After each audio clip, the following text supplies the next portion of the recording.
everyone. Thank you for coming and welcome to the Cyprus Institute for this event that is the launch event of the project La Lettera Leone.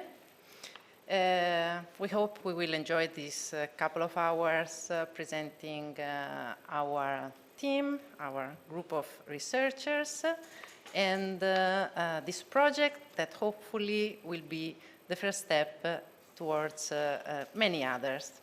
I won't talk longer and leave the floor to the PI of the project, Professor Lorenzo Calvelli, that is Associate Professor in Roman History at Ca' Foscari University of Venice and Coordinator of the Research Institute for Digital and Cultural Heritage. His research focuses on the Roman epigraphy and the recovery and reuse of classical models in Renaissance Venice and Cyprus. Please, Lorenzo. Thank you.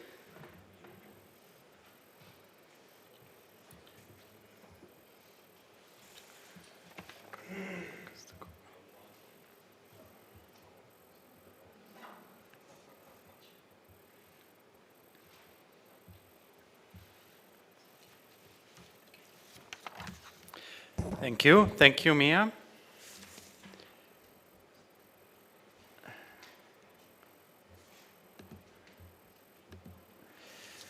Her Excellency, Ambassador of Italy in Cyprus, dear colleagues, dear friends, kalos orissate, benvenuti. I am delighted to welcome you to this launch event for our new research project entitled La Lettera e Leone in Oriente, and devoted to the study of Venetian Renaissance inscriptions in Cyprus. Before giving the floor to the speakers of this afternoon, I would like to say just a few words on how this project was born and try to explain what it is about. When I first arrived in Cyprus, 25 years ago, more or less, as a young Venetian student, I could not help being deeply impressed by the sight of the Venetian heritage of the island. I was here to study Roman history and epigraphy, but I realized that Venice was everywhere in front of my eyes. I also soon realized that among the monuments that were set up in Venetian Cyprus, inscriptions were probably the ones which had received less scholarly attention. During the past 2 decades, many conversations and exchanges of ideas have taken place with numerous colleagues and friends, chiefly with Mia Gaia Trentin, another Venetian who has fallen in love with Cyprus, but also with Patricia Fortini-Brown, Nikos Bakirgis, Tassos Papakostas, Yosif, Diego, many other colleagues who are here or perhaps connected from home. Yet it was only very recently that our interest eventually took the shape of an actual research project. We would like to thank the Regione Veneto, the local government of the Venice region in Italy, for generously supporting our proposal with its scheme of funding devoted to the conservation and promotion of Venetian heritage in the so-called Stato da Mar, that is the overseas territories once belonging to the Venetian Republic.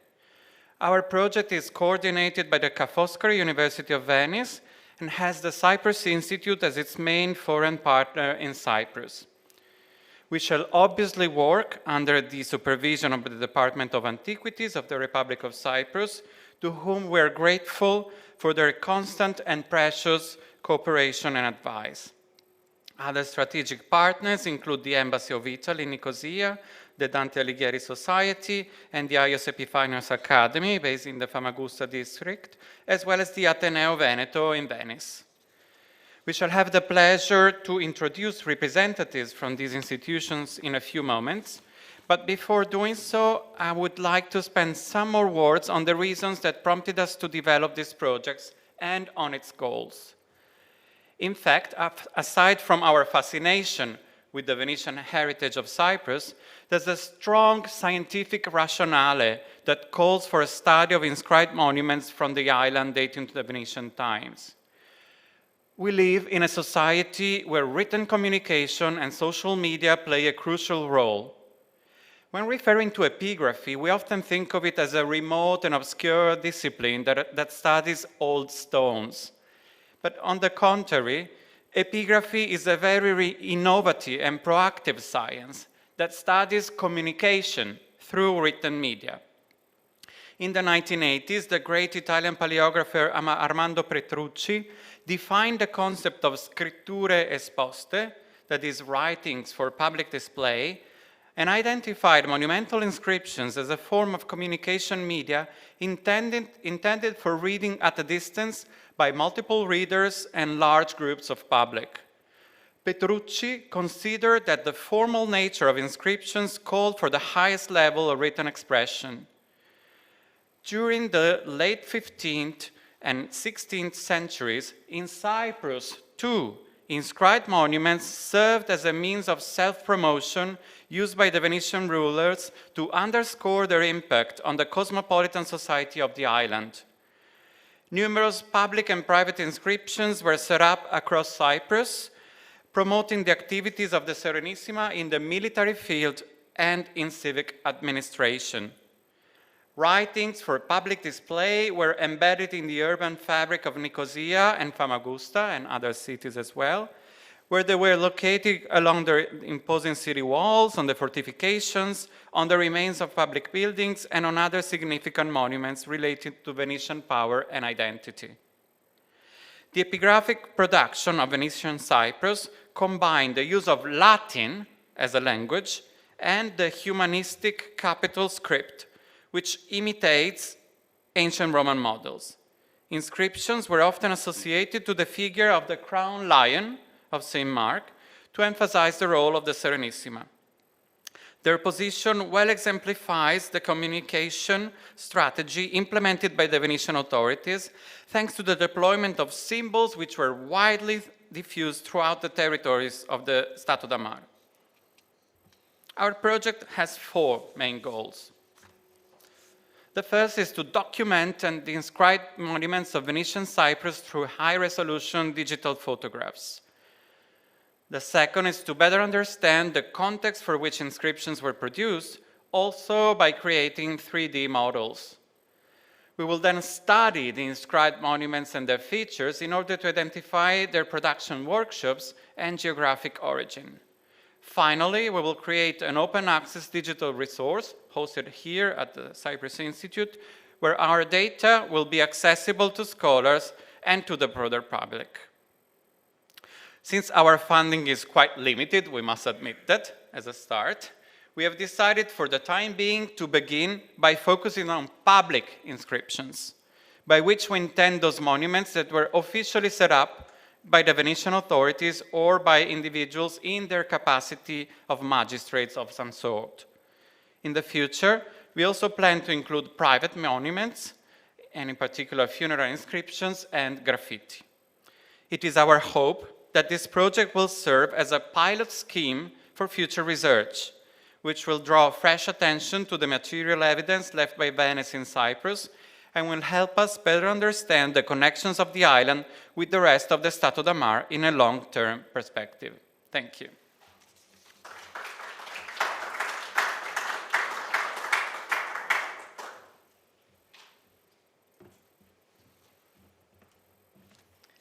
So thank you, Lorenzo, for introducing our project. And now we will leave the floor to our partners here. First, the Ambassador of Italy. Please, the floor is yours. Good afternoon, everyone. Dear friends from the Cyprus Institute and dear guests. It is with great pleasure that I participate in the launch of this important event, the research project La lettera Leone, devoted to the study of Venetian Renaissance in Cyprus. As Professor Calvelli was explaining me just now, he is also here for another archaeological project, which will soon start, hopefully. Another milestone of our cultural cooperation with the Republic of Cyprus, of which we are very proud. The Science and Technology in Archaeology and Cultural Research Center of the Cyprus Institute has a long series of collaboration with the Embassy of Italy over the past years. And it is with great pleasure then that I have decided to support the joint candidacy of the Center of Ca' Foscari University to obtain a grant from Regione Veneto, to which we are also very grateful. This further synergy between Cypriot and Italian research centers strengthens the already existing solid bonds that unite our countries in the cultural field, and the study of Venetian inscription reminds us how deeply enrooted the ties are between the island of Cyprus and Italy in a way, and the Republic of Venice in specific. The embassy, as you know, is committed to supporting this research project in the area of dissemination of its results and contents. And this is the reason why I'm here. I then hope that the research project will be very successful and will continue to represent will open a new chapter of our cooperation with Cyprus. I'm also very impressed by the Venetian heritage in Cyprus, and I like to think that it's a shared heritage of the two communities as the situation now. And whenever I visit Famagusta, I receive a lot of requests that I am not able to satisfy about the valorization and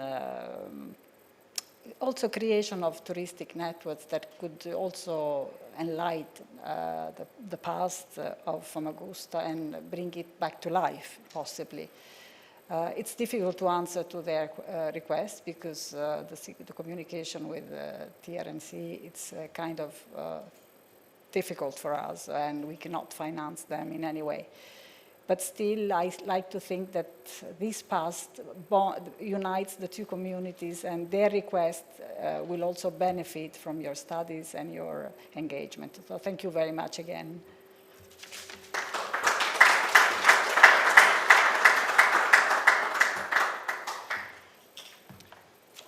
Thank you very much. Thank you very much for confirming and continuing your support for our research.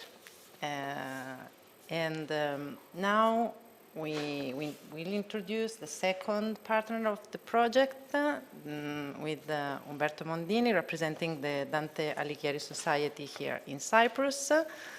That represent also the connection within the broader public and the Italian community that is still very alive in the island. Please, Umberto, the floor is yours. Thank you very much.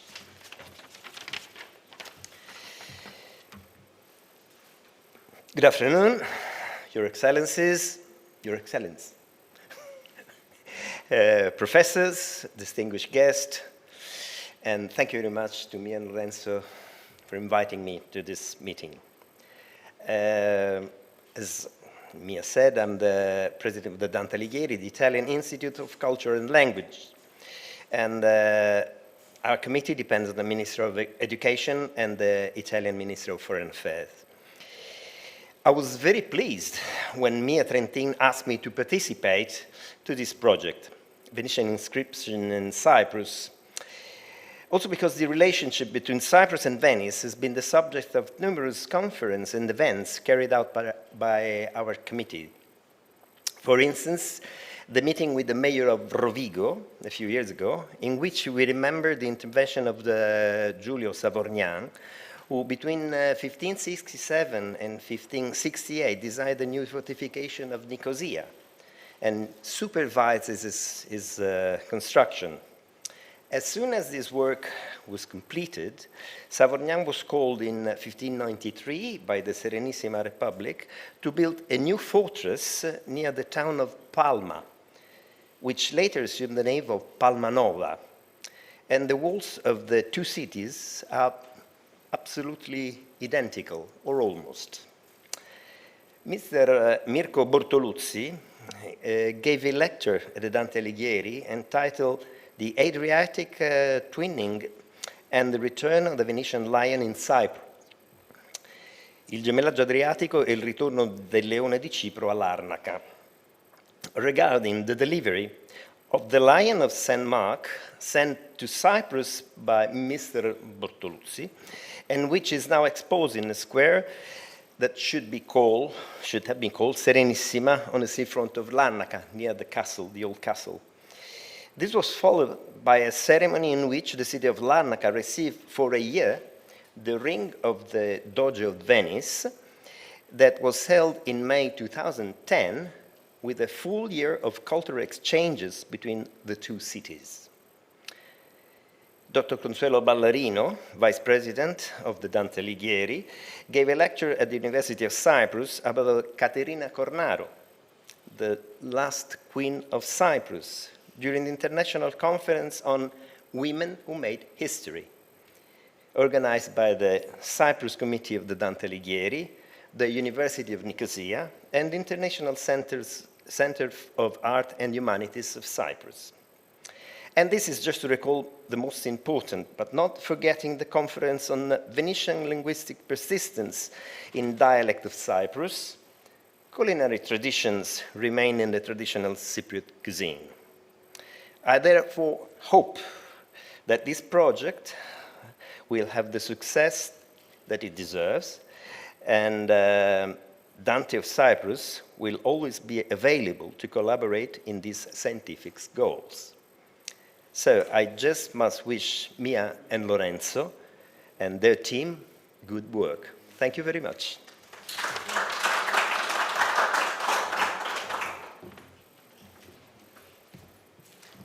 Thank you, Umberto.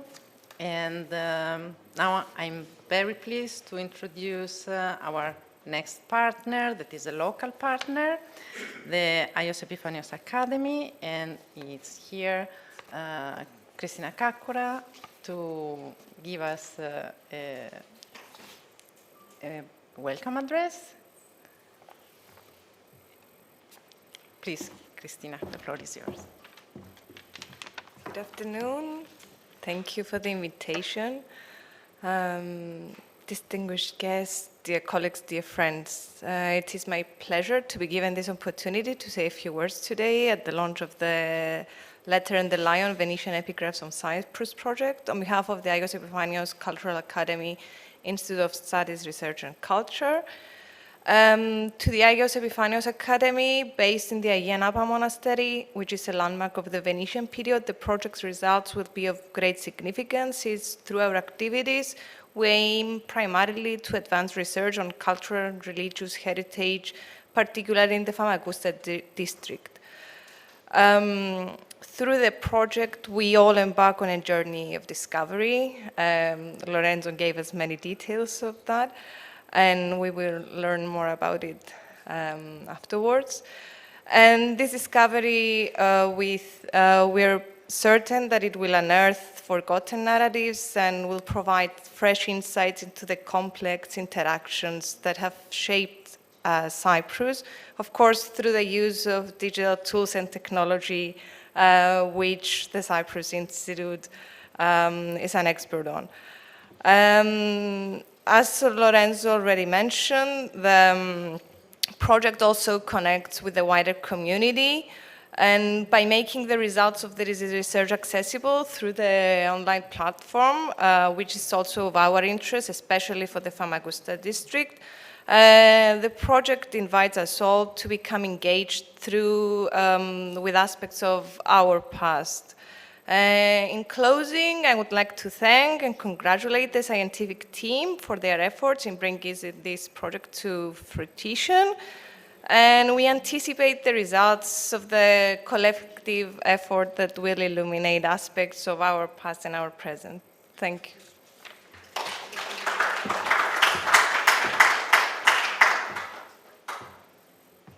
Thank you very much, Cristina. It's really our pleasure to have also local institutions, such important research institution with us, in charge also of such a Venetian monument. Yeah. Last partner, it's us. So I invite, our director, Professor Michel Menou, for his welcome address. Thank you, Mia. Your Excellence, dear colleagues. It's a real pleasure as a director of STARC to open with the previous speakers and to introduce the colleagues who are going to participate in this amazing project, La lettera e Leone. The project covers a still unexplored aspect of the Venetian presence in Cyprus, as you mentioned, Professor, highlighting the impact of the presence of the Venetians here in history and social cultural aspect of the island, collecting the inscription, analyzing them carefully and comprehensively, storing the different data acquired in appropriate digital repositories. So the project is coordinated by Professor Lorenzo Cavelli and, in Venice, and here in STARC, Mia is coordinating the project. And the Andreas Pitas Art Characterization Laboratories, a facility inside the Cyprus Institute, will propose a digitally driven approach to offer a new perspective in research and more engaging tools to share and promote the Venetian epigraphy production in a more inclusive and holistic way. So as I said, in STARC, Mia coordinated the work, who has no real and recognized expertise in developing this interesting research in graffiti, what she has done for many years now. Robertos Georgiou will assume the digital recording of the inscription, and Agostinos Augusti and Valentina Valasso, who is not there, she's in Spain at this moment for a MoLab, mobile laboratory experiment on dinosaurs, by the way, will be in charge of the database of the Venetian inscription in Cyprus. And this project will also take advantage of the participation of Nicola Luca from the virtual environmental laboratories of STARC. He's a specialist, I hope I'm not wrong, specialist of digital documentation and visualization in this laboratory directed by Yorgos Artopoulos. So a model he achieved, you probably know, was achieved by him on the Otello Tower in Famagusta, of course. So it is a collaboration with the Italian institutions, welcomed by the Italian embassy, of course, what we will enrich and further consolidate the already existing exchange with Italy. Finally, I wish to express that this project contributes to implement cultural diplomacy, starting from past examples to recover and consolidate historical bridges, Cyprus and Venice, involving the Cypriot communities keen to be aware of their historical roots. And Venice left strong marks in Nicosia, in Famagusta, but also a lot and more discreet and secret marks. The lion figures and the inscription in Venetian distributed on monuments of Cyprus Island we all do appreciate so much. So thank you very much.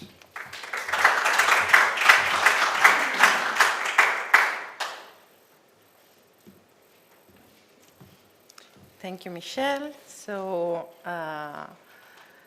We have finished with our local Cypriot partners, but I would like to take this opportunity also to thank the Ateneo Veneto, that is our Italian partner, and we know they are online, they are following our progress in the research, and they will be involved in a later stage I mean, they are already involved, but actively and more actively involved. So I say hello to them too. And we will proceed now with the second part of this event, that is so an introduction on the topic and then a focus on the methodology we will implement for the analysis and collection of the material. So since it's me presenting today, I'm going to sort of present myself. That is the next one. I'm the next one. Just a moment. Here we are. So I'm briefly going to talk to you about the Venetian inscription in Cyprus, a visual manifesto. Before starting this short presentation, I want to thank my colleague and friend Lorenzo for accepting to lead this project. As he said, it has been discussed for many years and finally we made it. And thank him for making me feel a bit closer to my city of adoption, Venice, by investigating the most representative element of the Venetian heritage in Cyprus, la lettera e Leone. My contribution today will focus precisely on the letter, the humanistic capital used by Venice in its official epigraphs, and on the lion, the symbol of Venice, connected to St. Mark, the patron of the city, in the zoomorphic form of the Apocalypse of St. John. I will offer a brief overview of how this visual model was applied and became part of the history and identity of the island far beyond 1571 with the Ottoman conquest.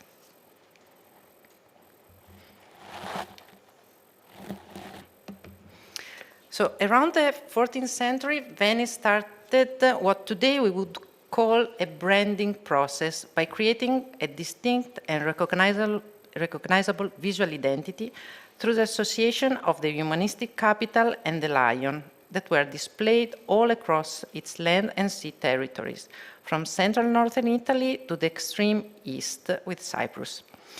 This operation was so successful that it survived well beyond the Republic itself, and it is still alive. In the picture, you see one of the most iconic examples in Venice, with the Doge Francesco Foscari kneeling in front of the lion of the top of the Porta della Carta, the entrance to the Doge's palace on the side of St. Mark Basilica. This example is dated to the mid-15th century. Keep it in mind because this is the model Venice was using when Cyprus passed under his control. The lion in Venice is so prominent and present that it becomes one with the city. Its repetition all across the Venetian territories is the same, creating visual and emotional bridges between the city and its possessions. A perfect example of this visual and emotional connection is recorded by Lawrence Darrell at the beginning of his book, Bitter Lemon of Cyprus, when the boat that will take him to Cyprus is leaving Venice.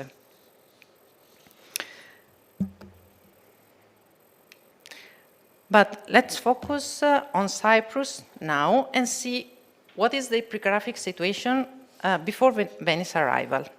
Until the 14th century, with the Lusignan, the epigraphic production is functional to the private funerary sphere, as extensively highlighted by the 2 volumes Lacrimae Cypriae, a monumental collection focusing on the Lusignan epigraphic production.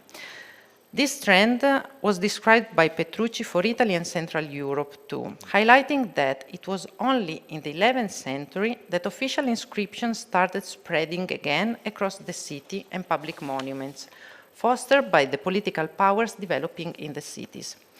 They needed to affirm their identity by showing their action and engagement in the local territory, both on a political and socio-cultural level.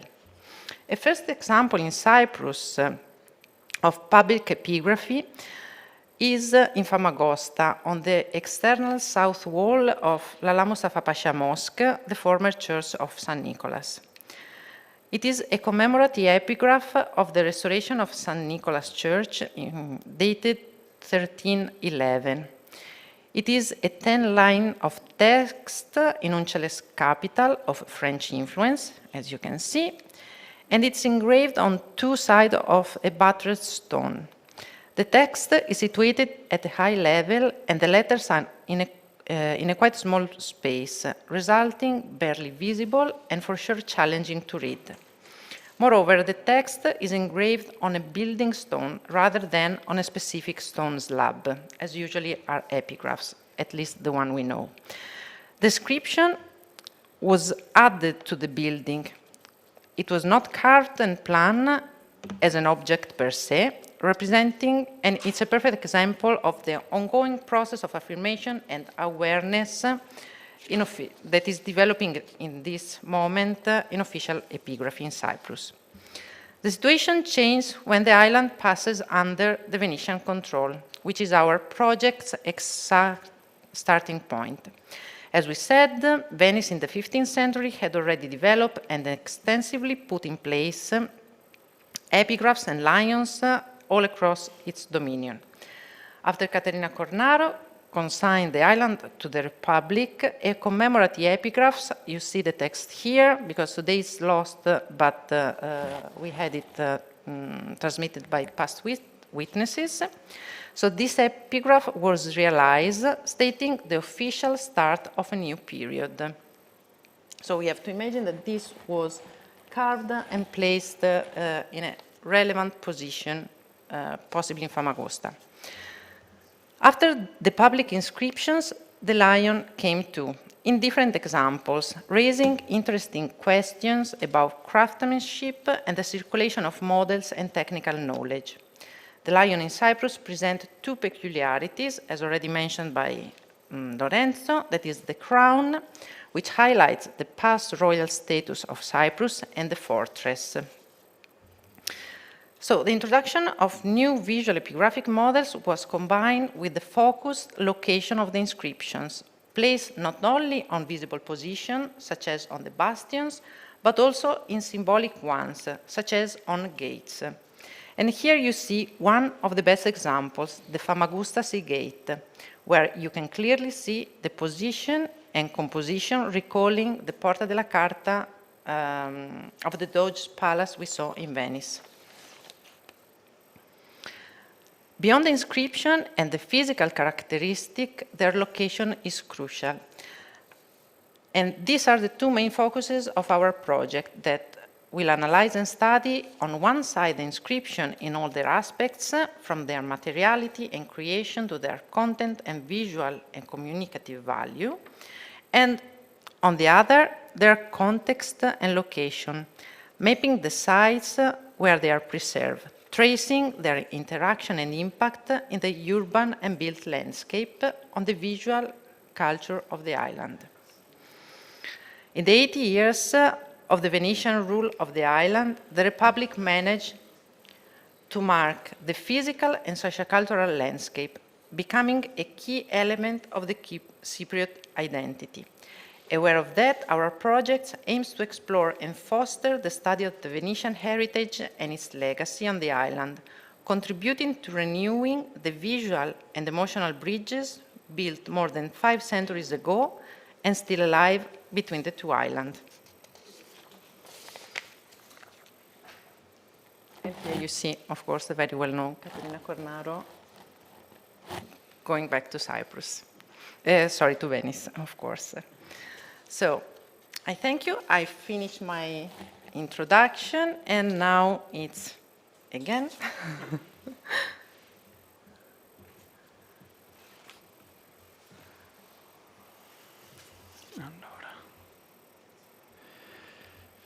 Ti presenti solo? Basta, mi hai già presentato. Ti ho già presentato.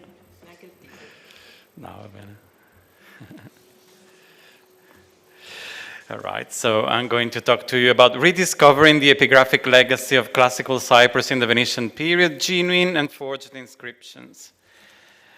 So when the Venetians started producing Latin inscriptions in beautifully carved capital letters in Cyprus in the last 2 decades of the 15th century, as we saw in Gaia's presentation, they clearly looked at classical models.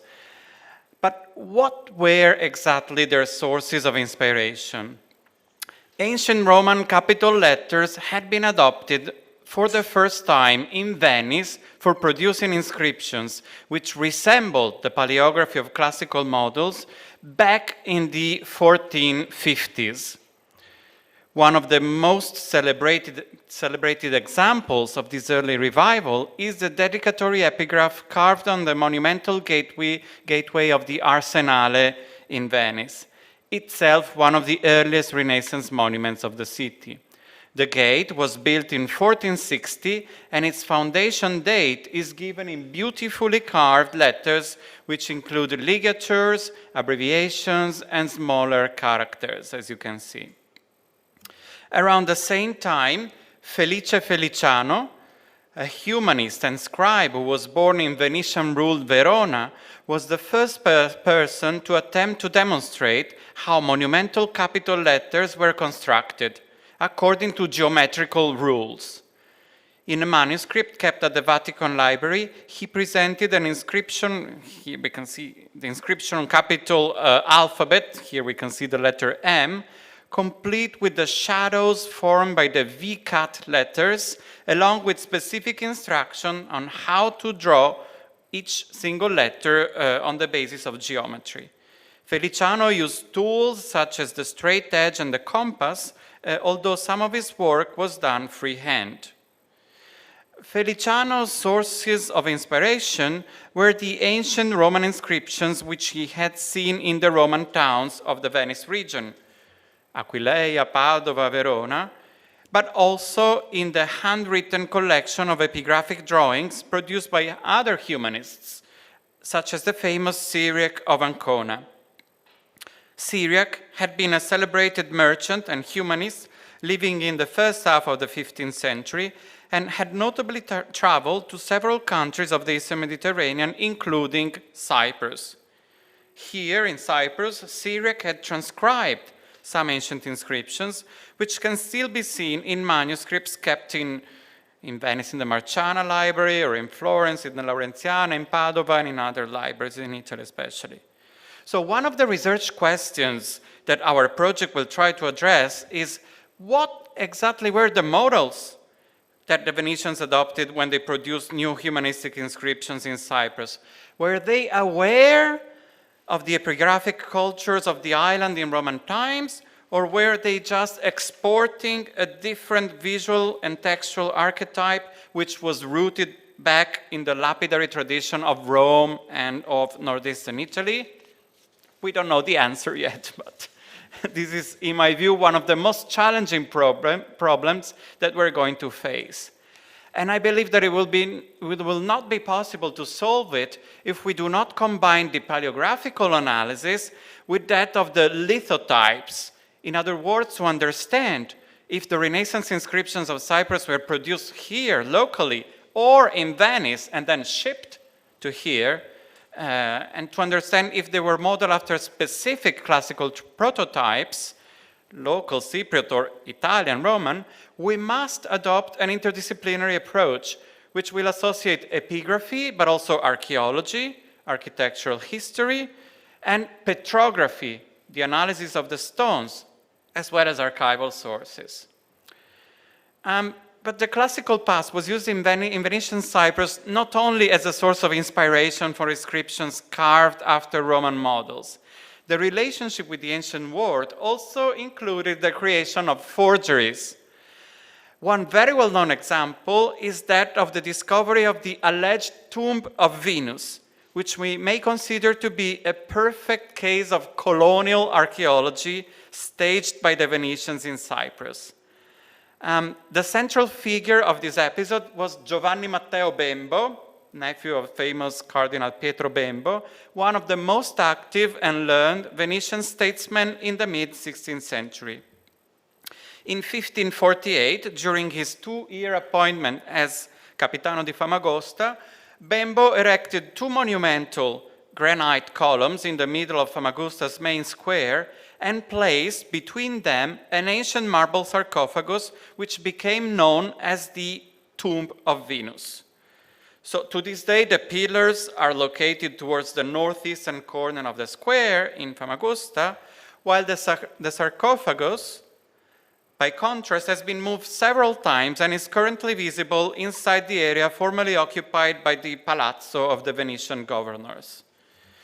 There can be little doubt that the twin Famagusta pillars were meant to remind, of course, their viewers of the 2 taller columns of the same stone, granite, again, that stand in the Piazzetta di San Marco in Venice. But what about the so-called Tomb of Venus? So in technical terms, this is early 3rd century of the current era, white marble, Neo-Attic sarcophagus, possibly originating from Asia Minor, whose sides are decorated with Dionysiac masks, winged cupids, and festoons, as you can see. But despite the symbolism, 16th century sources indicate that its identification with the alleged grave of the goddess of love was based on epigraphic rather than iconographic evidence. For instance, writing in 1553, the Venetian chronicler Marco Guazzo says that the Tomb of Venus had been recognized, I'm quoting, per le lettere che in quello sono intagliate e non dal tempo consumate. So through the letters that are carved in it and have not been worn out by time. Similarly, a French traveler, Jean Palerne, declared that on the ancient marble, il y avait quelques caractères qui avaient depuis été interprétés. So there was some lettering which was later deciphered. Yet the sarcophagus does not bear any trace of ancient Greek or Latin funerary inscription. So the solution to this puzzle is offered by an unpublished 16th century handwritten treatise on Roman antiquities, which is kept in Udine, in the Biblioteca Bartoliniana. It's a manuscript. The author of this text reports the following tale, which he had heard of from a fellow countryman. A sarcophagus having been found underground among the ruins of Salamis, the illustrious Gian Matteo Bembo, captain of that realm, had someone write around its base in Arabic letters that is said to be Phoenician, Sepulchre of Venus of Cyprus, and had the sarcophagus carried to Famagusta to the square in front of the church of St. Nicholas, so that it could be seen by everyone. And Ser Daniele Caprileo from Udine, learned and exquisite historian, saw this tomb in 1561. Bembo, laughingly, told him this anecdote. So this passage prompts us to look back very carefully at the surface of the ancient marble coffin. And if we scrutinize it better, we will notice that on all its 4 sides are incised some non-alphabetical signs. By the way, these are a couple of photographs. By the way, the French painter Louis-François Cassas had already noticed them in 1785, when they were probably much more visible than they are today. So you can see them on this sketch that he drew. These symbols are not, of course, Phoenician characters, as Bembo wished them to be identified, nor Arabic ones. It is perhaps a good guess, but I'm not sure, that they could be ciphers, cifre, like those used by the Venetians, by the Venetian provincial governors and ambassadors to transmit secret messages to their homeland. At any rate, even if the message is not yet fully understandable, its ideal significance is already clear. The Phoenician letters were meant to stress in a visual way the antiquity of the sarcophagus and to support its identification as the tomb of Venus. The use of epigraphic writing to connect with the past of Cyprus is a thread that we can follow throughout the whole history of the island until very recent times. A similar attitude to that adopted by the Venetians toward the classical period can be traced, for instance, in the way the British authorities modified the building of the Kyrenia Gate in Nicosia in the early 1930s. As we can tell from earlier photographs, the previous gate looked quite different from the current one and only bore the inscribed surah of the Quran inserted over the arch. Now, the British restoration, if we may call it so, because it's an entirely rebuilding of the monument, included not only the initials of King George V and the date of the intervention, GR, so Georgius Rex 1931, but also the display of a newly recomposed Venetian inscription, which probably originated from the area nearby. We don't know precisely from where.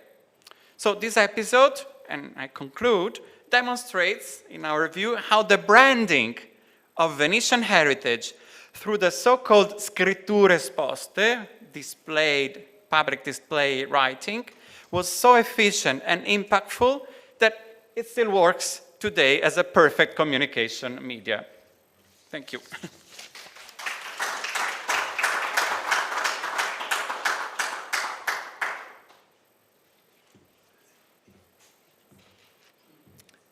Thank you, Lorenzo, for giving this overview and perspective on the recovery of the classics. And we will now proceed with the second part, that is the more intriguing one, the one we are good at Alpha Clubs. And of course, I'm very proud to present and happy to present my colleagues. There's a slightly change in the program. So the first one that is going to present how we document inscriptions is Roberto Georgiou, that is our expert in documentation and imaging. And he's going, I'm not sure which is your presentation? The black one, okay, sorry. Yeah. No, because it's a still ongoing work. Is it the first one? No. No, sorry. Let's go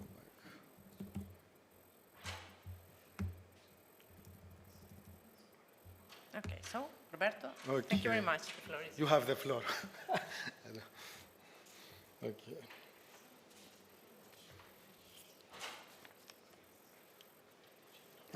People are leaving, I don't know. Maybe I'm not interested enough. Okay, so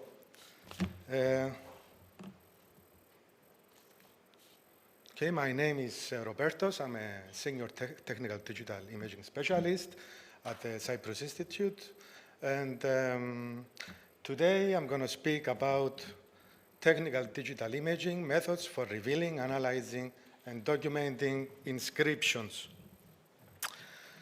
So, digital imaging technologies for revealing, analyzing, and documenting inscriptions is an essential component in the archaeological and cultural heritage domain. It involves the identification through visual analysis of computer-generated imagery of historical inscriptions and the techniques used in the creation of such inscribed works, providing valuable insight into the craftsman's intention and the historical context in which the artwork was created, and in many cases revealing faded and eroded surfaces. In recent years, technology has played an increasingly important role in visual analysis, rendering new ways of analyzing and understanding artworks. Furthermore, these technologies can be used to create high-resolution digital replicas of cultural heritage artifacts in two-dimension, 2D plus, and 3D digital platforms, enabling researchers and the public to study and appreciate these artifacts remotely without risking damage to the originals.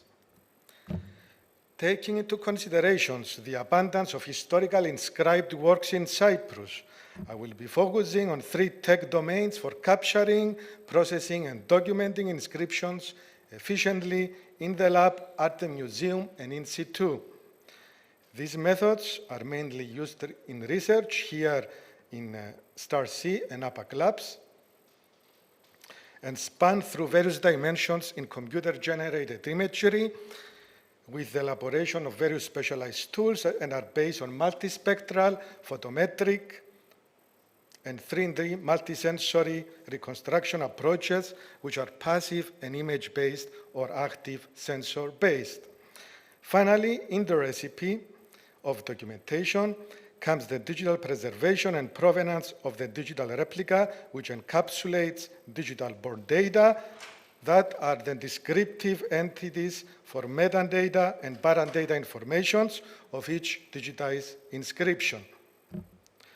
Multispectral imaging is an emerging technology that has the potential to revolutionize various fields, including remote sensing, medical imaging, environmental monitoring, and last but not least, cultural heritage. The principle is based on the fact that different materials and objects reflect or absorb light differently at different wavelengths. By capturing images across a range of wavelengths, from ultraviolet to infrared, multispectral imaging systems can detect subtle differences in the reflectance or absorption of light by different materials. This enables the identification of hidden or subtle features that are not visible in regular photographs or other imaging methods. A promising application of MSI is cultural heritage conservation. It can be used to identify hidden or obscured features in ancient artifacts, such as faded or erased inscriptions, by analyzing the reflectance or absorption index of light at different wavelengths. This information can then be used to reconstruct and preserve these features, providing valuable insights into the history and culture of past civilizations. Despite its many advantages, MSI is still a relative new technology, and there are several challenges that must be overcome to fully realize its potential. One of the main challenges is the high cost of MSI systems, which limits their availability to only a few specialized research institutions and organizations. Additionally, the large amount of data generated by multispectral imaging systems requires sophisticated data analysis techniques to extract meaningful information, which can be challenging for non-experts. On this slide is an example of multispectral imaging which shows in different visual modes faded medieval inscriptions at the Castle of Colossi. Here we see reminiscences of extremely faded inscriptions from left to right, a visible image, an infrared image, and a combination of infrared bandpass imaging with visible along with image enhancement. One can see clearly the difference in between those images. Another example, inscriptions of Karamanlidika, Turkish language with Greek characters from Agios Ioannis Lampardistis Monastery. At the village of Kakopetria and at the church of St. Nicholas of the Roof, inscriptions from Russian monk Vasily Barsky from 1735. Invisible, infrared, and composite channel renderings. Both case studies are captured in situ and processed in the lab. With further research and development, it is likely that multispectral imaging will become more widely available and accessible, enabling researchers and professionals to gain new insights and discoveries. On the other hand, Multi-light photometric imaging, known as reflectance transformation imaging or computational photography, involves the use of specialized cameras and lighting techniques to capture high-resolution interactive 2D plus images of cultural artifacts. This technology allows for the capture of images with greater detail and accuracy than traditional photography methods, enabling identification of even the smallest details in cultural artifacts. Computational photography has been used to analyze the brush strokes and composition of paintings, providing new insights into the techniques and styles of old masters for revealing epigraphy of the Antikythera mechanism, and in our case, revealing and documenting a variety of artifacts in Cyprus and abroad. RTI is a relatively new documentation technique based on the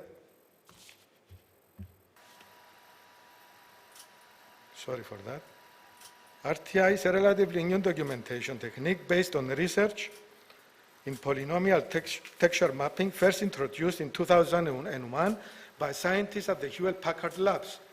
Using specialized lighting and capture procedures with free open-source software, the technique creates a unique, comprehensive documentation record of the surface of an object.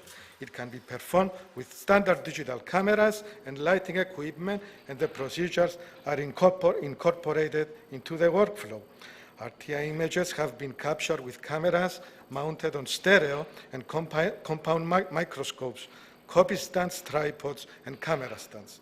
In this video, we have seen the RTI dome procedure in the lab, an in-situ multi-light approach of documenting ship graffiti at Aios Georgios Teratiotis in the village of Avgoro.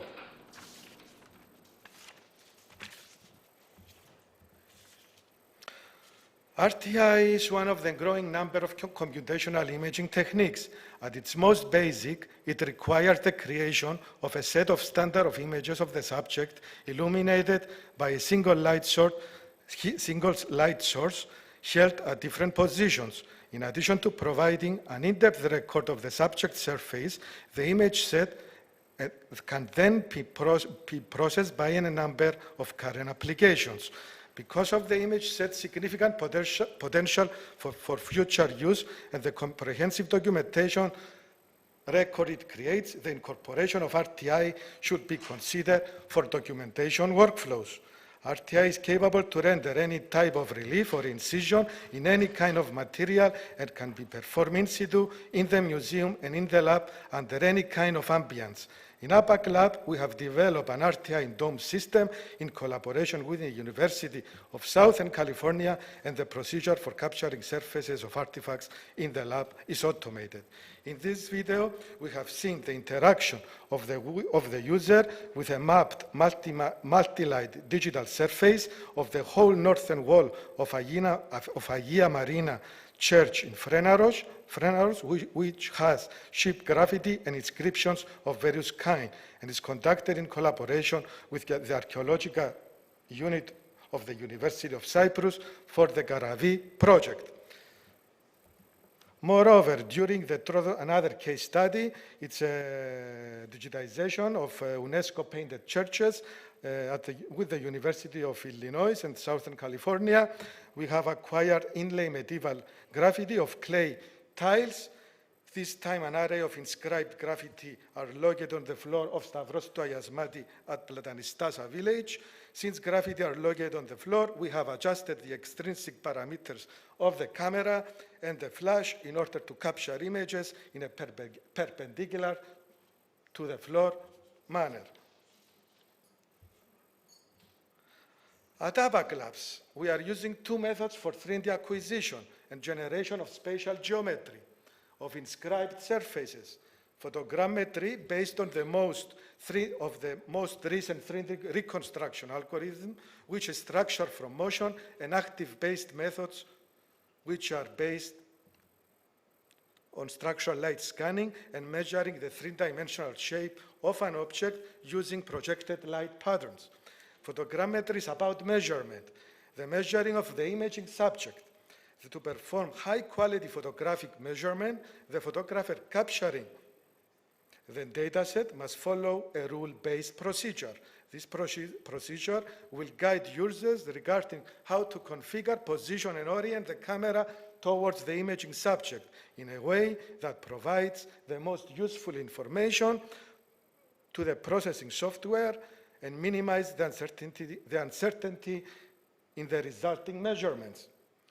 It yields extremely dense and precise 3D surface data with an appropriate limited number of photos captured with standard digital photography equipment in a relatively short period of time. In the last 5 years, the variety and power of photogrammetry and related processes have increased dramatically. On the other hand, structural light scanning is an automated procedure which is driven by a dedicated software for acquiring highly detailed and accurate shape of objects. In this video, we have seen an example of analysis of 3D digital replica with incised inscriptions on wall paintings from the Christian catacombs in Hagia Solomoni in dense point cloud mode. Finally, concerning documentation, an important aspect for digital scientific imaging to have widespread usefulness, it must be archived and accessible.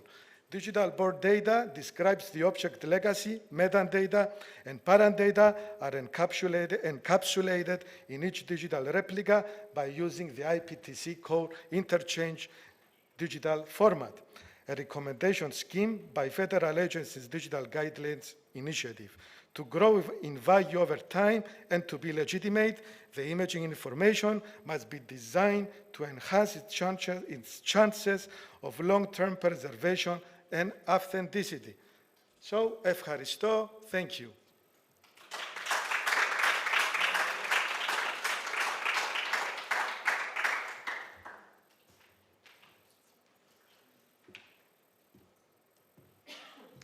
Thank you very much. Questions?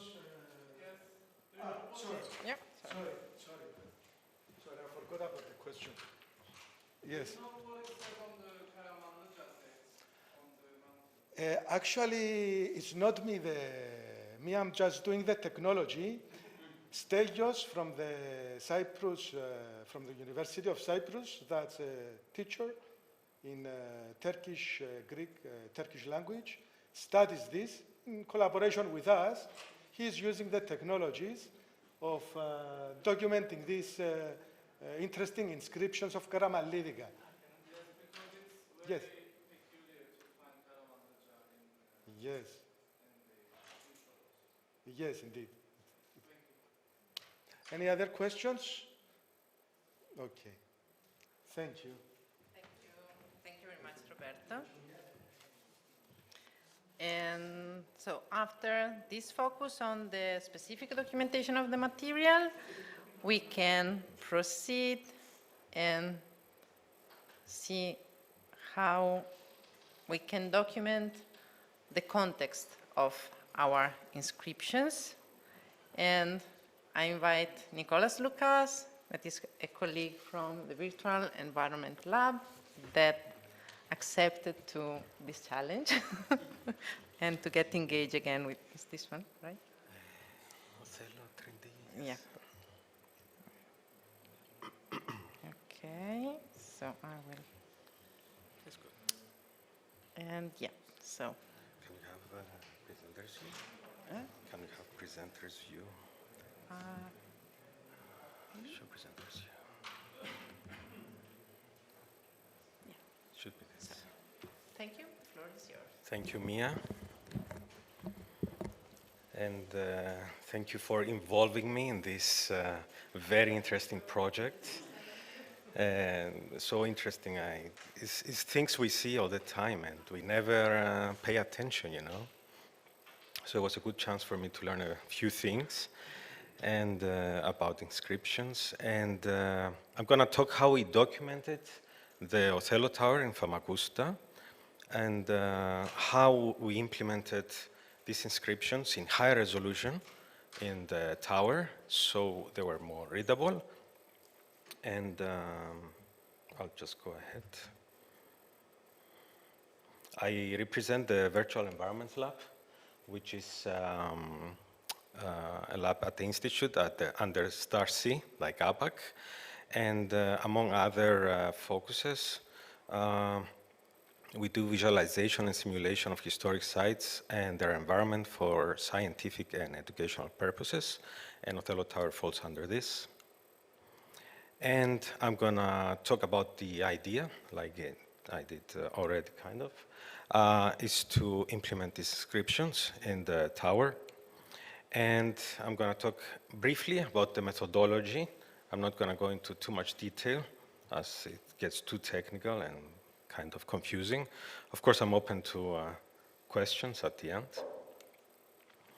And first thing we do is to take photos of the tower and to use them as reference and for texturing later on for the 3D model. We do laser scans, and this was in collaboration with the ABAC Lab, with our former colleague Dante Abate and Marina Faga. She's still here. Later on, we do manual modeling, so we can do some fixing of the 3D mesh we get from the laser scan, from the point cloud we get, and then to the 3D mesh. Optimization of the 3D model before importing it to a game engine software, which is Unity. I'll talk about this further later on. And in Unity, which is the game engine, or the software we do the interactivity in, we add lights, sky, environment, and vegetation to enrichen it up. And we also create high-resolution textures for items of interest, in this case the inscriptions. And we create the first-person player controller, which is like a game, a controller that allows the user to navigate through the castle like a game, so they can observe these areas of focus. So, in more detail, I want to talk about this creation of the 3D model to start with. We create a point cloud from the laser scans and from taking pictures. As you can see, this is the same area of the castle. Down we see a picture of the castle, and above the point cloud. The point cloud then is in conjunction with the textures is transformed into a 3D model, a 3D mesh. We use 3ds Max for this. It's an Autodesk software where we do manual fixing, because usually there is a lot of artifacts and polygons flying around, and we're trying to eliminate those. And then it's imported to Unity, which is the software we built the interaction in. And we add sky and environment, lights, so we make a real-time rendering. And to achieve this, we really need to decimate the model we get from the point cloud, because the rendering is real-time, which means the lights and the reflections and the wind effects and all these things are happening in real time. Wherever the camera is turning, this is happening. So we need to be very precise with the numbers of polygons and effects we use. So we're trying to keep those low. And then inside Unity, apart from the rest, we add a player controller, as we call it. It's something taken from shooting games. And so then the players or the users can navigate through the environment. And by using the keyboard, these keys, WASD, we can go forward, backwards, left, and right. And by using the mouse, we can specify the focus area of the castle we want to see. And to conclude this, I will show you a short video of what we did. And I want to mention that a 3D model allows you to see the castle from every angle. In the contrary, with 360 panorama, where you can see a flat photo and just zoom in areas. You can navigate around the castle, and also a virtual environment offers the opportunity to better understand the archaeological data based on immersion and the feeling of presence. So let's see the video. This is the entrance of the castle, of course, and the lion. And we also can add some information by approaching the entrance, which appears automatically. When you move backwards, it will disappear. When you go again close, it will appear. And you don't need to click on anything for it to appear. It just works with proximity. So you get extra information based on interaction, and this makes it much more engaging. This is one of the galleries of the castle.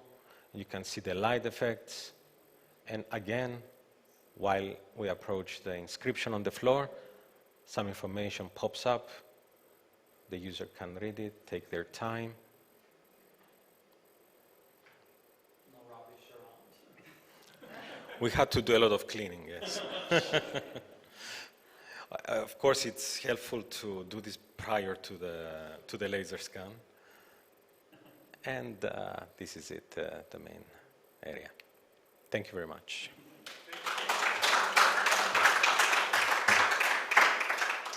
Should I take questions or? Thanks for that. Of course. I've been following you for some time. I like your work, so congratulations. Thank you very much. Can I ask, doing this in the north, is it easy? Do you have cooperation, or is this under like an EU umbrella? Yes, this was done under the UNDP. So, yes, of course. Mm-hmm.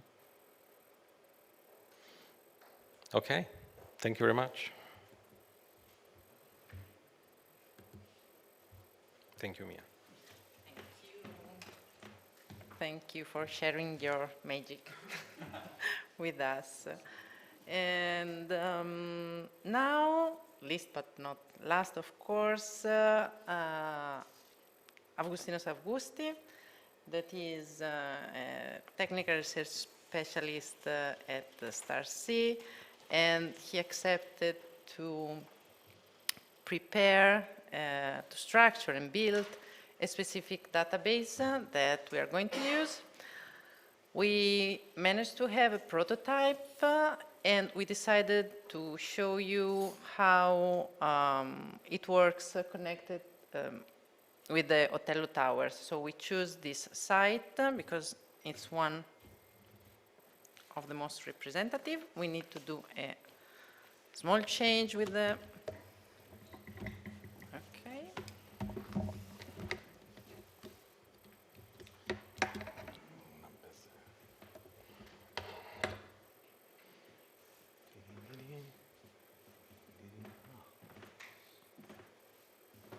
Technology assistance, so.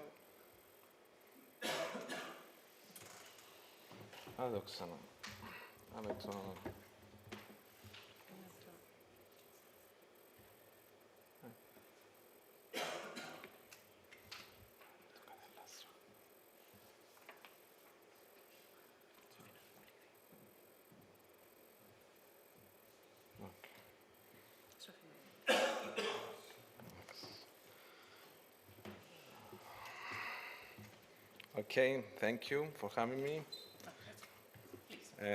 My name is Agostinos Augusti. I work here at the Star C and APAC Labs. My background is in computer science, so do not ask me any about epigraphy. I would like to yes, I would like to thank Mia for the invitation, and this is a very nice project to work. I will show you the back end of the system.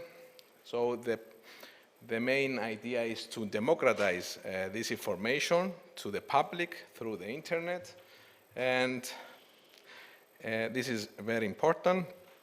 So I tried to develop a system that it would be very easy to use by scientists. And at the moment, we have epigraphy and location. The location in this, at this point is the Othello Tower. that a researcher can add a new place and just put the descriptions in a very simple way. Here we have the epigraphies, and of course the scientist can, or the researcher can add an epigraphy or inscription in a very easy way, and just link that with the place. And of course, all the fields, of course, are being developed with the help of Mia. And you can see we have a lot of drop-down lists, so there is no confusion, and the data and the descriptions are standardized. The images are created automatically with the name of the epigraphy. Is connected to an object storage, so the images basically are in a separate space.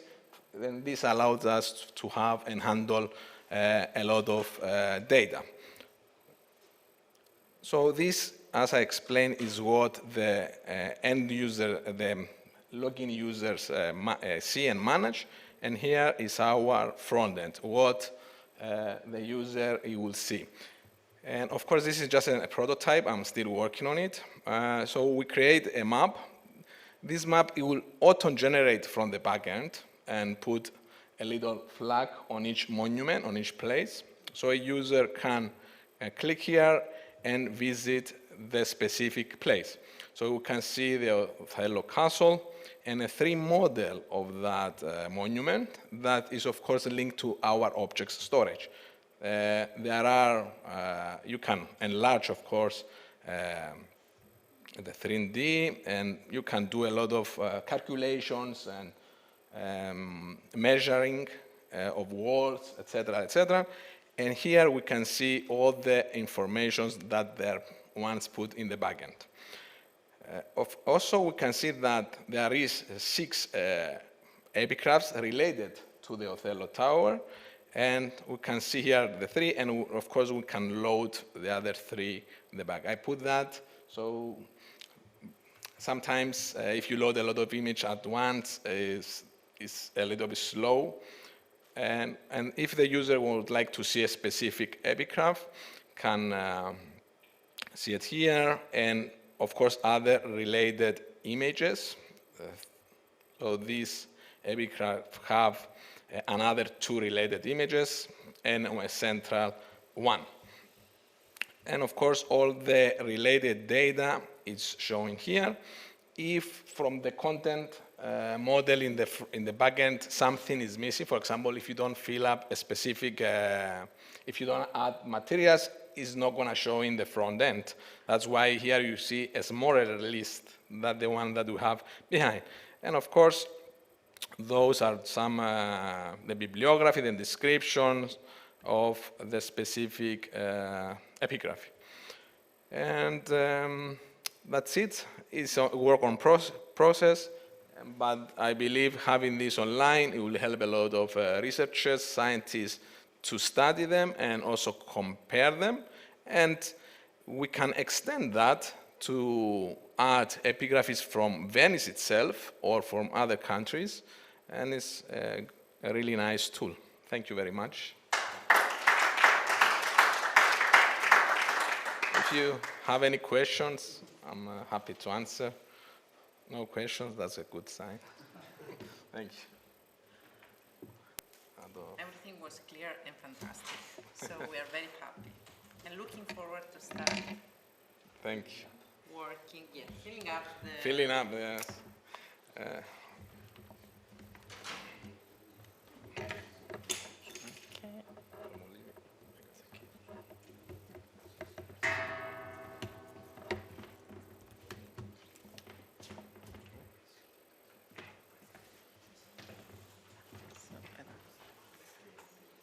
Technical change again, just a couple of minutes. And so we have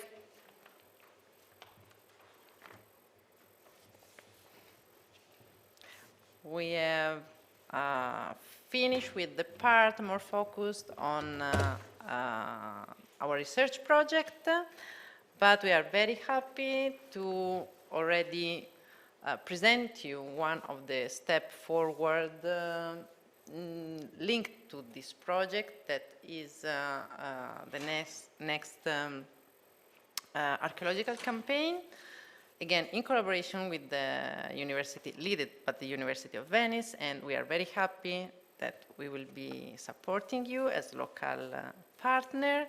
And we have here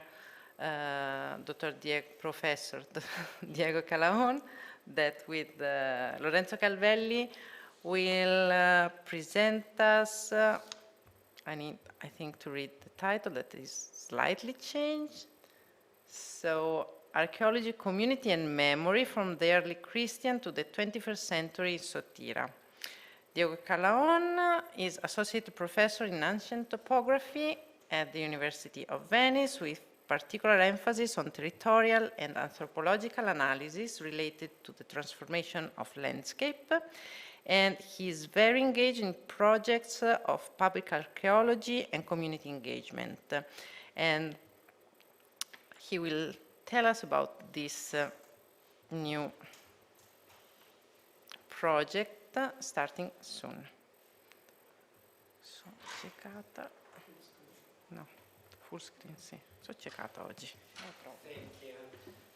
Thank you very much, Mia. Thank you, everyone. Just a few words for a project that is in its infancy and sees University Ca' Foscari of Venice working together with the Cyprus Institute and working also with the support of the embassy, the Italian embassy, in trying to set up a new archaeological project in Sotira around the Church of Transfiguration of Jesus Christ.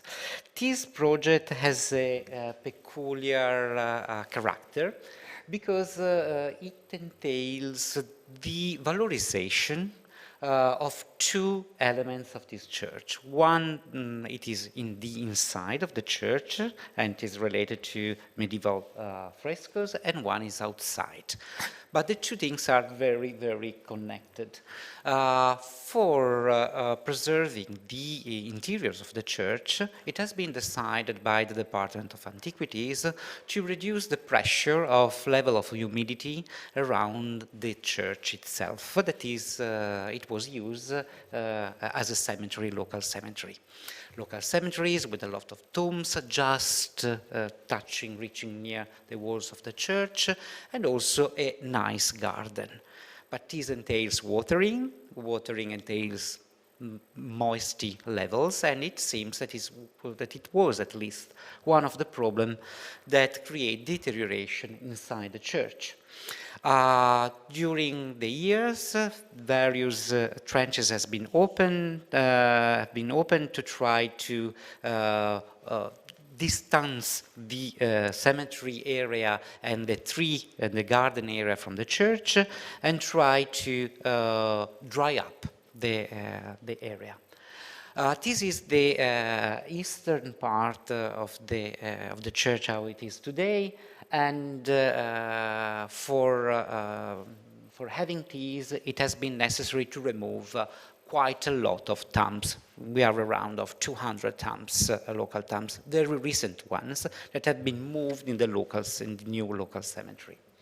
What you are seeing here are old tombs, 11th, 12th century tombs, related to the older church that appear underneath the cemetery. This church, it is a very old one, an early Byzantine one, with a chronology that is still a little bit uncertain, because the activity that has been done were mostly aimed to put in safe the building, not as a stratigraphic activity. So all the activity around the study of the material collected has not been done so far. These are the interiors of the church we documented last year in November, and just to show you how the condition of this fresco are very bad, because the rising damp are really affecting the surface of the painting. There are many reasons because the situation is like that, but the most obvious one is the fact that those paintings were covered by a layer of wall up to 2017. During renovation works, this external layer of wall has been removed, and now the frescoes are the exterior part of the walls, so they are interacting directly with the air, and so they are rising up all the damp that is on the ground. The frescoes are are studied and are going to be studied also in a very large project directed by Maria Parani of the University of Cyprus. But what we want to do is try to take care of the newly archaeological exposed area. What happened in Sotira? It happened that the cemetery has been removed, archaeological features are out, but they are not properly prepared and presented to be an archaeological site.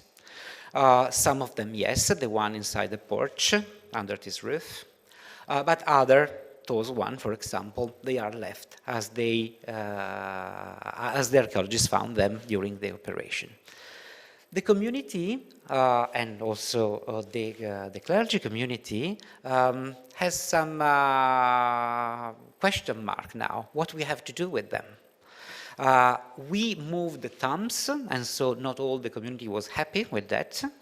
But in exchange, we do not have an archaeological site, or at least it's an archaeological site that is very difficult to be understood.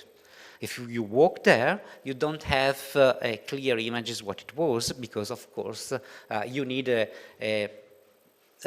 work in try to communicate what those stones are, what they were, and what they meant.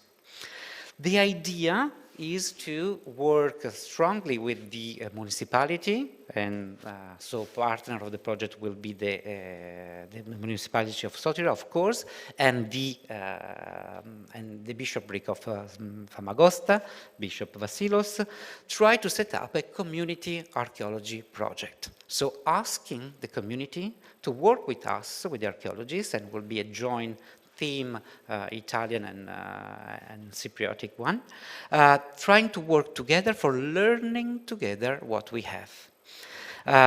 So we started last November collecting some data to prepare the project, because we decided to go for international funding from the Ministry of Foreign Affairs in Italy to help this community project. The activity that we did was the first evaluation of the archaeological complexity, so try to understand how thick are the deposits, cleaning up, do photo plans, 3D models, some archaeology of masonry to understand what is the situation of the monument, and also we did, in collaboration with the Cyprus Institute, a GPR campaign, and I thank you very much, Rafa Orabi, that helped a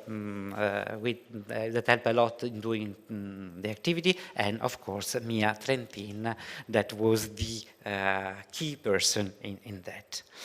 We were able to clean everything and to understand that there is a long history, and long history that probably for the local community has much more links in the modern part of it than the early Byzantine one. For us, the archaeologists, the early Byzantine apses of the church that appeared probably are the things that we are more focused on for obvious reasons. But probably the fact that the church has been used through time as a local aristocratic church for the families that were working around and owning the land around Sotira, that is a very fertile land, you know very well. It is a proxy that we can use to make a link in between the role of the church and the role of the cemetery with the territory and with the landscape. And so we can try to use those kind of features, those kind of archaeological elements in making something that we can call citizen science. So asking the community that will work with us to work and to interpret with us the archaeological sites. I'm calling this archaeology, taking the name from the project that we rule in Venice, in Torcello Island, for example, Spritz archaeology. And Spritz is the name of the drinking stuff. What we do, in fact, we invite people around late afternoon, and we offer them spritz, so we make everyone drunk, and the project can end. But joke aside, we use this medium of talking and having a nice moment at the end of the day with the archaeologists for inviting the people to visit the site while it is on excavating. So not inviting them at the end and presenting top-down what we did, but showing them the work that we do and asking them their opinion, and maybe also asking them a question about, do you remember if, I don't know, your grandmother, grandfather found some stuff near around while they were building their houses or putting down a pipe? Things like that. Or do you have photos, for example, of you around the church, maybe the wedding or something like that, where we can find out some elements that reconstruct the recent history of the place. These kind of approach are often quite fruitful because they open up the community in a progressive way. And at the end of the process, you can find among the community the ones that are very helpful for providing data that the archaeologists will never find, but also the community itself, we will be able to take care of the monument. So, for example, one of the goals of this project is try to decide how to present the archaeological features. But we don't want to have a top-down project. We will love that the community will express the way that they want to remember this place, also remembering that it was their cemetery with their grandfather, grandmothers, or even brothers and little sisters in some sad cases. So the activity will try to go beyond the stones, beyond the features, and one other key features will be excavating the old cemeteries, the old graves, try to use all the physical anthropologic tools that we have for telling the narrative about the people that were buried here in the past. Try to make a sort of circular story from the past to the present. These are the preliminary results of the ground-penetrating radar. They are very promising because we can see, for example, in the front area, these are tree slices pretty much 60 centimeters, then 1 meter 10, 1 meter 50, that the area is full of feature. Of course, there are a lot of graves that are delimited with stones, but there are probably there are some also attached building to the church that need to be understood what they are. There are already also in the section traces of them, and we are pretty sure that the excavation will find out also interesting things. I don't have the picture here, but for example, this corner, the ground-penetrating radar showed that the early Byzantine church was bigger than the medieval church, and so we were sure that in the future, if we will work on that area, we will be able to determine the size of the early medieval church. just to connect with the lettera Leone project.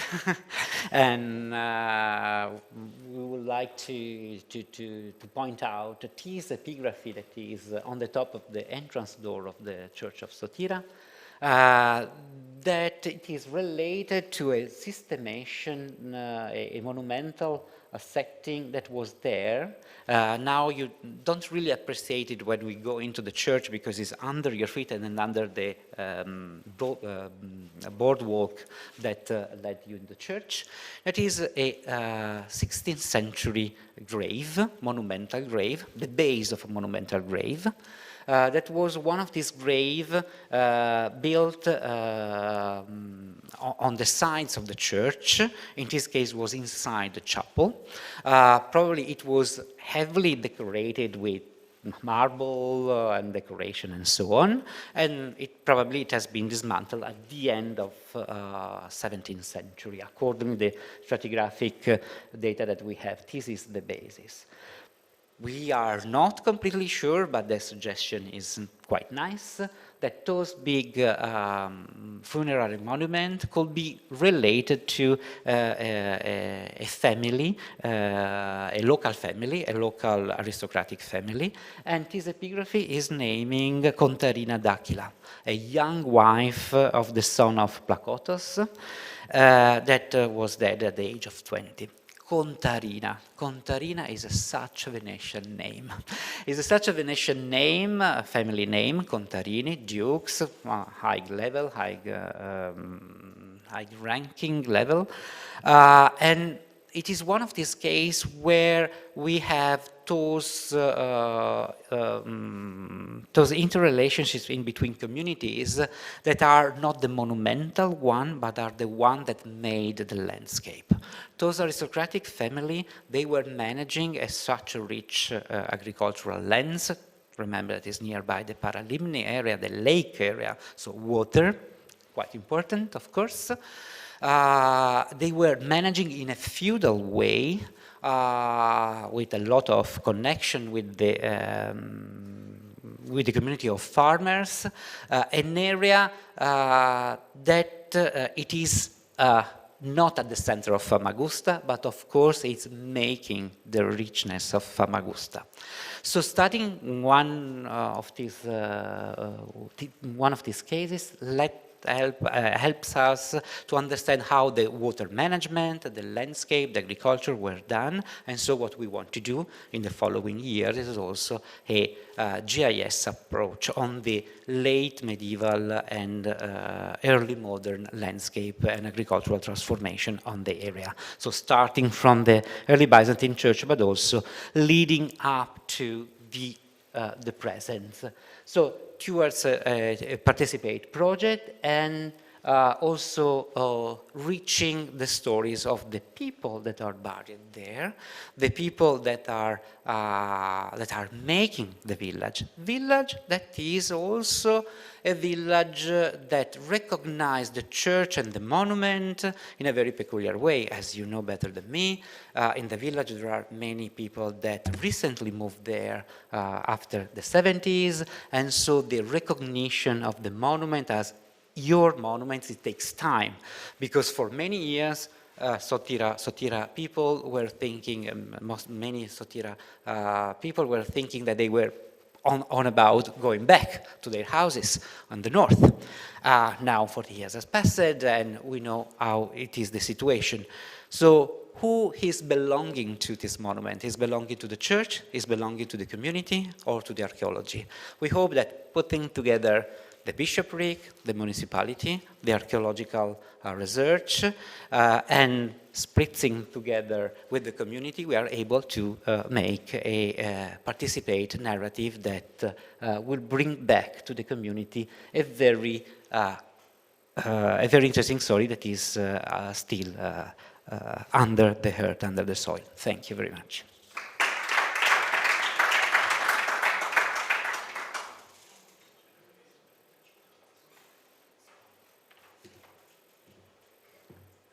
So thank you very much, Diego.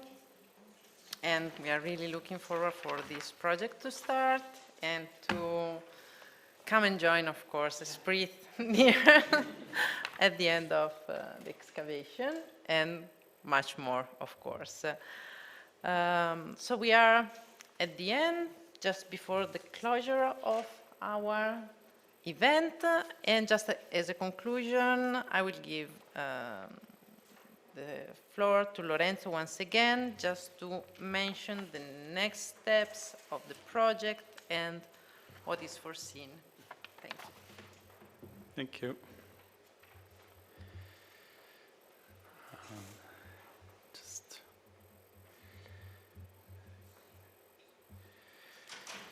So just a couple of words on what's going to happen next. You can probably figure it out quite well already from what our partners and our researchers have been saying so far. So the next months will be devoted to data mining. First of all, we will be going around Cyprus, documenting inscriptions, documenting the monuments where the texts are inscribed, as well as the contexts, which are very, very important for us. The data will be managed through the digital resource that will eventually be available through the Optra, the Edme Leventis digital library for Cypriot culture, which is hosted here at the Cyprus Institute, and we are very grateful for that. We will organize further outreach events. We're deciding what to do, but I think that it would be very nice, for instance, to have walks around Cyprus, in Nicosia, in other places in Cyprus, where we can go and read the inscriptions together and try to see them exactly in the place where they are, and tell the stories that are related to these monuments. I think that this would be very, very interesting to do, so we look forward to that. And finally, we're going to organize a conference, a significant event, I think, back in Venice, at the Ateneo Veneto, our partner in Venice, which will coincide with the end of the project. This will be in October 2024, so October next year. The dates will probably be 24 and 25th of October 2024. A conference which will be devoted, of course, to Venetian epigraphy in Cyprus. We will look at the models, we will look at the monuments, the context, and at their social impact. So if you want to pinpoint that date already, it looks quite far away, but time flies very quickly. Meanwhile, of course, if there are any questions, please feel free to ask, either now or through our emails. You can email me, you can find easily my contact details on the University of Venice website, contact Mia, Gaia here at the Cyprus Institute. Follow us through our social media. We all have social media for our institutions where we'll constantly, and our partners too, will constantly update you on this project. So thank you very much, and buon lavoro. Kalidoulia. Yes.